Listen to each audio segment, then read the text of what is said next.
హరే కృష్ణ. ఇప్పుడు మీరు చూస్తున్న ఈ దేవాలయం శ్రీ వేణుగోపాల స్వామి వారి దేవాలయం.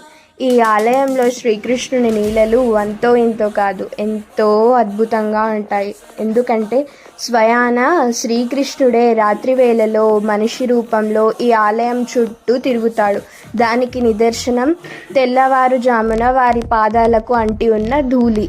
ఎవరైతే ఉదయాన్నే ఈ గుడికి దర్శనానికి వెళ్తారో వారికి ఆ ధూళిని ప్రసాదంగా కూడా ఇస్తారట.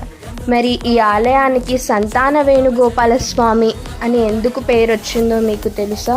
ఎందుకంటే స్వయాన స్వామివారు చెప్పిన మందుని పూజారి గారు ప్రసాదం రూపంలో ఇస్తారు. ఇది ప్రతి శుక్రవారం ఉదయం 7 గంటలకు లేదా ప్రాతకాలంలో ఆలయంలో ఉన్నట్లయితే పూజారిని అడిగి తీసుకోవచ్చు.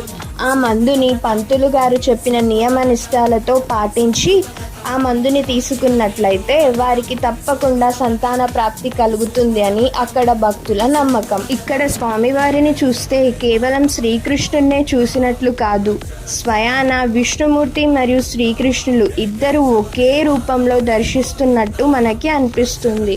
ఇక్కడ స్వామివారి ముందు రంగమండపం ఉంటుంది. ఆ మండపం పై సీలింగ్ లో ఒక మొగ్గలాగా ఉంటుంది. సరిగ్గా దాని కింద కూర్చొని స్వామివారితో మనం సంభాషిస్తే కింద ఉన్న యంత్ర ప్రభావంతో మనం స్వయాన స్వామివారితోనే మమేకమైపోతాము.